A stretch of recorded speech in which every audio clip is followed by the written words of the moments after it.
이 동영상에서는 연중 제20주일 복음, 마테오복음 21장 28절부터 32절에 대한 설명의 말씀을 드리겠습니다. 먼저 그 문맥을 좀 살펴보자면요. 마테오복음 21장 1절부터 11절에서 예수의 예루살렘 입성을 전한 마테오복음서는 21장 12절부터 17절에서 성전을 비판하는 예수를, 그리고 21장 18절부터 22절에서는 무화과 나무에게 일어난 일을 서술합니다. 뒤따르는 21장 23절부터 27절에서 예수와 종교 권력과의 대화를 전하는데요. 사실상 이 대화는 논쟁이지요. 이 논쟁은 앞으로 일어날 갈등의 촉발점이기도 합니다. 성전에서 가르치고 있는 예수에게 수석 사제들과 원로들이 다가와서 묻습니다. 당신은 무슨 권한으로 이런 일을 하는 것이요? 그러자 예수가 그들에게 반문합니다. 요한의 세례는 어디에서 온 것이냐? 그들이 모르겠다고 대답하자 예수 역시 그들에게 대답하지 않겠다고 말하며 그 논쟁은 마무리됩니다. 유다의 종교 권력과의 대화가 마무리된 후 예수의 가르침은 다시금 시작됩니다. 모두 세 개의 비유가 연달아 등장하는데요. 사실상 이 비유 안에서 예수는 앞선 유다 권력의 질문에 대답하고 있다는 것을 우리가 알 수 있습니다. 이 세 개의 비유, 먼저 21장 28절부터 32절에 나오는 두 아들의 비유, 그리고 33절부터 46절에 나오는 소작인의 비유, 그리고 23장 1절부터 14절에 나오는 혼인잔치에 초대받은 이들의 비유. 이게 모두 연달아 나오는 세 개의 비유지요. 그런데 마테오복음 13장에서도 보면 세 개의 비유가 연달아 나옵니다. 가라지의 비유, 겨자의 비유, 그리고 누룩의 비유. 또한 보물의 비유, 진주의 비유, 그물의 비유가 또 세 번 연속으로 등장합니다. 마테오복음 24장부터 25장에서도 세 개의 비유가 나옵니다. 충실한 종과 불충한 종의 비유, 열 처녀의 비유, 그리고 탈렌트를 받은 종들의 비유. 이렇게 본다면 마테오복음서에서는 그 세 개의 비유를 묶어서 함께 배치하는 문학적 방식을 선호하고 있음을 우리가 알 수 있는데요. 이렇게 세 개의 비유가 특별히 묶여 있는 경우 그 비유의 메시지에 큰 비중이 실려 있다는 것, 그것을 추측해 볼 수 있습니다.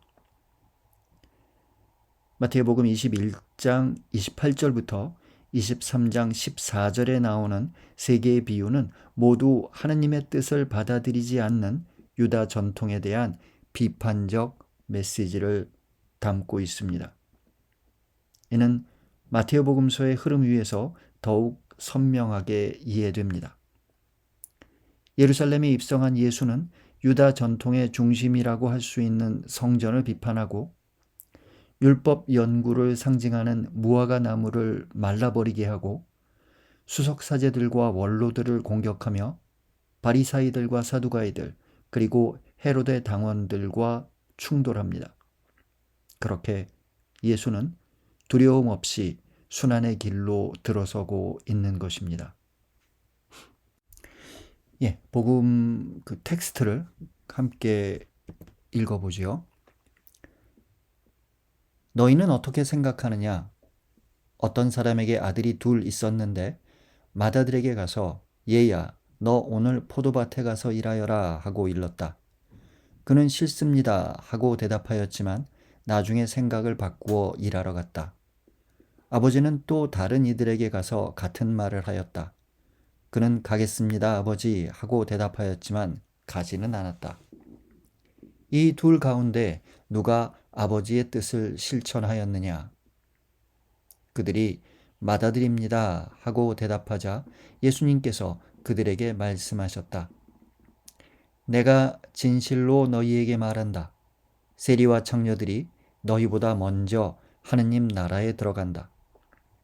사실 요한이 너희에게 와서 의로운 길을 가르칠 때 너희는 그를 믿지 않았지만 세리와 창녀들은 그를 믿었다. 너희는 그것을 보고도 생각을 바꾸지 않고 끝내 그를 믿지 않았다. 예, 제가 이 슬라이드 화면에서 텍스트를 조금 나눠 보았는데요.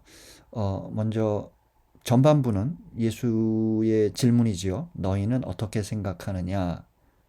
그리고 두 아들의 비유가 나오고 질문이 반복됩니다. 이 둘 가운데 누가 아버지의 뜻을 실천하였느냐? 이게 이제 첫 부분이겠죠.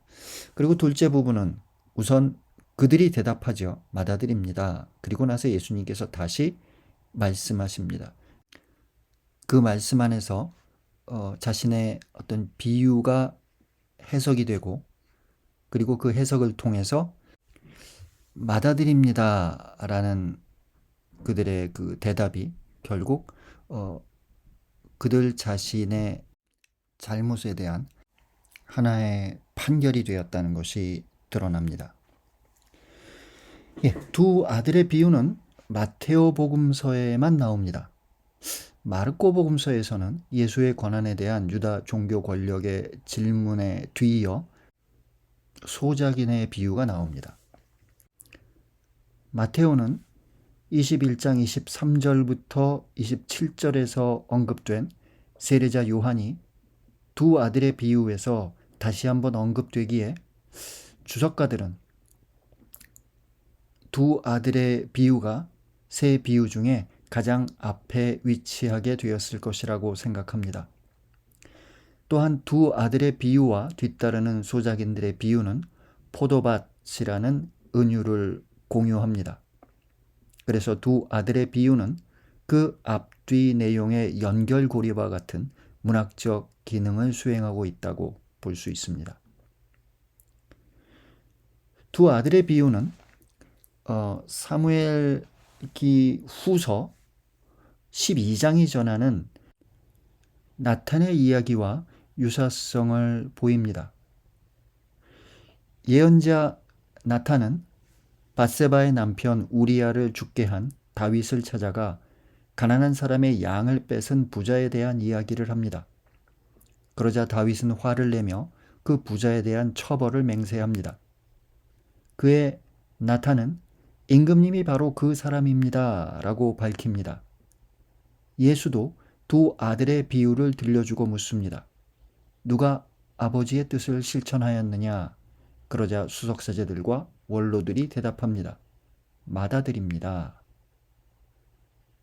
예수는 아버지의 뜻을 실천한 맏아들이 유다 종교 권력이 아니라 그들이 혐오하던 세리와 창녀들임을 밝힙니다. 앞선 21장 23절부터 27절에서 그들은 요한의 세례가 어디에서 왔느냐는 예수의 질문에 정치적 계산을 했던 것인지 모르겠소라고 대답합니다. 하지만 그런 계산 없이 단순하게 요한을 믿었던 세리와 창녀들이 있었습니다.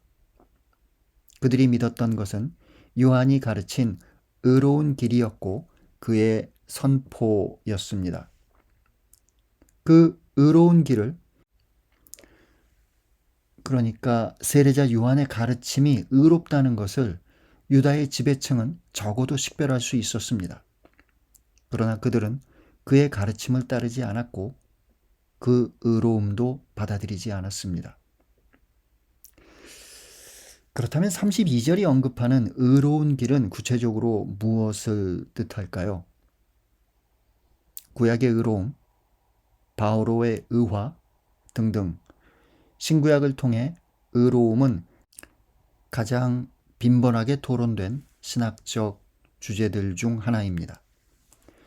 마테오 역시 이 주제를 깊이 있게 다룹니다. 마테오 3장 14절부터 15절에서 예수와 요한의 대화가 전해지는데요. 예수가 요한에게 세례받기 위해서 오자 요한이 말하지요. 제가 선생님께 세례를 받아야 할 터인데 선생님께서 저에게 오시다니요. 그러자 예수가 대답합니다.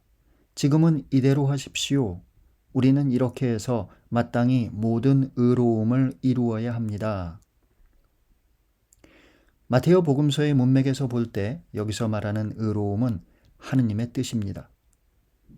이를 두 아들의 비유와 연결하여 해석한다면 유다 종교 권력은 하느님의 뜻을 알아들었지만 받아들이지 않은 이들이 됩니다. 세례자 요한이 가르쳤던 의로운 길은 이제 예수의 복음으로 이어집니다. 예수의 복음과 세례자 요한의 복음은 사실상 동일합니다. 3장 2절에서 세례자 요한은 이렇게 외칩니다. 회개하여라, 하늘나라가 가까이 왔다. 그리고 4장 17절에서 예수의 복음을 마테오 복음서는 동일한 문장으로 요약합니다. 회개하여라, 하늘나라가 가까이 왔다. 그러나 유다 종교 권력은 여전히 세례자 요한에게 그러했듯이 예수의 복음이 담고 있는 가르침에 귀 기울이기보다 예수의 권한을 문제 삼습니다. 오늘날의 그 표현을 빌자면 그 메시지가 마음에 들지 않을 때는 그 메신저를 공격하라, 이런 식의 세속적인 토론의 법칙이 있죠. 요한이 가르친 의로운 길과 예수의 기쁜 소식은 하늘나라를 가리키는 하느님 사랑과 은총의 메시지입니다. 그 메시지를 듣고 회개한다면, 즉 삶의 방향을 전환한다면 이스라엘의 가장 큰 죄인들인 세리와 창녀들까지도 하느님 나라, 하늘나라에 들어갈 수 있습니다. 세리와 창녀들은 세례자 요한의 선포를 믿고 그의 세례를 받고 삶의 회개를 이룬 유다 사회에서 가장 보잘것없는 이들입니다. 역설적으로 권력에 대한 집착과 종교적 아집에 머무르는 하느님의 뜻을 가장 잘 알아듣는 이들로 행세하던 유다 지도층은 하늘나라로부터 점점 멀어질 뿐입니다. 마테오 21장의 문맥만을 본다면 두 아들의 비유는 1차적으로 수석사제들과 원로들을 향합니다. 그러나 좀 더 시야를 넓혀 마테오 복음서 전체의 맥락에서 본다면 이 비유는 기존의 하느님 백성인 이스라엘과 새로운 하느님 백성인 그리스도인들의 대조를 보여줍니다. 그리고 더 안목을 넓혀서 마테오 복음사가의 현재의 관점에서 본다면 그리스도 공동체의 일원은 되었지만 복음을 살지 않는 이들을 향한 경고를 담고 있다고 우리가 오늘의 복음을 알아들을 수도 있겠습니다. 세례자 요한이 가르친 의로운 길과 예수의 기쁜 소식으로 세상이 채워져야 하기에 아버지는 여전히 아들을 찾습니다. 그리고 당신의 포도밭에 가서 일해 주기를 요청합니다. 우리 그리스도인들은 그 요청에 가겠습니다, 아버지라고 응답한 이들입니다.